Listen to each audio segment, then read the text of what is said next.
तो आपने देखा कि किस कदर प्रधानमंत्री नरेंद्र मोदी ने संसद में विपक्ष पर एक के बाद एक ताबड़तोड़ अटैक किए। लेकिन इससे पहले आपको बता दें कि संसद में जैसे सांसद केंद्रीय मंत्री और रविशंकर प्रसाद की अगर हम बात करें तो इन्होंने भी राहुल गांधी और कांग्रेस की पोल खोलकर रख दी। आखिर क्या कुछ कहा, इस रिपोर्ट में देखिए। यात्रा में आप मिलते किससे हैं इसका भी बड़ा असर पड़ता है, और अगर आपके साथ विध्वंसक तत्व यात्रा में चलते हैं तो उसका भी असर आपके ऊपर होता है। और ये तो हमने देखा ही देखा कि उनके साथ एक पूर्व मुख्यमंत्री चल रहे थे जो सेना से उनके शहादत का सबूत मांग रहे थे। पूरे भाषण में हमको तीन बात दिखाई पड़ी। एक, हताशा, फ्रस्ट्रेशन।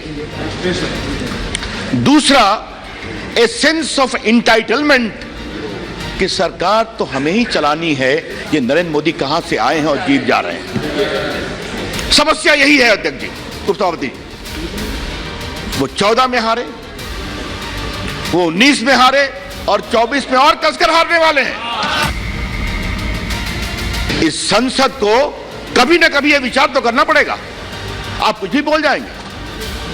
विदेश नीति की बात हो रही थी, श्रीलंका को लेकर एक बात कही गई और मेरे पास डॉक्यूमेंट हैं कि जो उन्होंने रेफरेंस दिया वहां के राष्ट्रपति ने उसको डिनाई किया और उस व्यक्ति ने विड्रॉ किया। झूठ बोला गया। भारत के उद्यमी क्यों नहीं आगे बढ़ने चाहिए?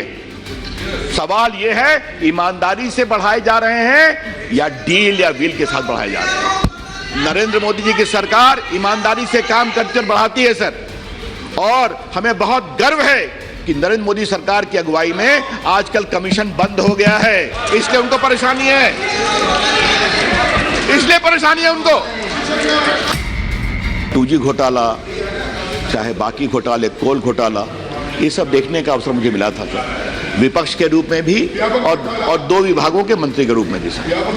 तो उन्होंने क्या क्या किया हम सबको मालूम है। भ्रष्टाचार के इतिहास में मामा जी के प्रति किए गए योगदान को हमेशा याद किया जाएगा। मामा जी को 2 स्तरों पर सहयोग किया गया, मामा जी को भगाने में और मामा जी का बैंक अकाउंट छुड़वाने में। अब कोतरोकी जी सर बार बार उनका परिवार और इनका परिवार खूब खेलना, मिलना जुलना, ये सब रिकॉर्ड भरे हुए हैं मेरे पास सर। यह आरोप किसने लगाया? जो खुद भ्रष्टाचार के केस में बेल पर है, वो लगा रहा है। उनकी माता जी बेल पर है और उनके बहनोई साहब बेल पर है। हरियाणा में एक कंपनी बनाओ, दबाव से जमीन ले लो, फिर एक हाउसिंग कंपनी से लोन ले लो, फिर वो हाउसिंग कंपनी आपको पूरा महंगे दाम में खरीद होती है और कुछ करोड़ के इन्वेस्टमेंट पर आप 300 करोड़ के मालिक बन जाओ। देखिए तो क्या है सर, क्या है? ये कहते हैं Vadra model of development. Rahul Gandhi ji एक देशभक्त राष्ट्रीय स्वयंसेवक संघ 1925 से देश की सेवा कर रहा है और हम सबों को गर्व है कि हम लोग स्वयंसेवक हैं और रहे हैं, राष्ट्रभक्ति का पाठ पढ़ा है। राहुल गांधी जी आप ही नहीं, आपके पिताजी, आपकी दादी जी और आपके परदादा जी सब संघ की आलोचना करते थे। आज सर देखिए राष्ट्रीय स्वयंसेवक कहां से कहां पहुंच गया। वो विचारधारा देश में कितना लोगों ने स्वीकार किया।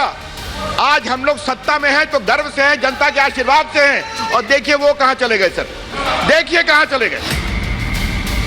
विदेश मंत्री ने कहा मैं रविशंकर जी से आग्रह करूं ये सवाल न पूछें। हमने कहा क्यों नहीं पूछे भाई? कहा प्लीज मत पूछिए। उस समय हामिद अंसारी जी उपराष्ट्रपति थे, आधा घंटा बहस चली। कहा रवि जी छोड़ दीजिए, छोड़ दीजिए। हमने कहा क्या बात है मामला? मालूम हुआ कि उनकी ऑफिशियल लाइन थी कि हमें इंफ्रास्ट्रक्चर बनाकर चीन को गुस्सा नहीं देना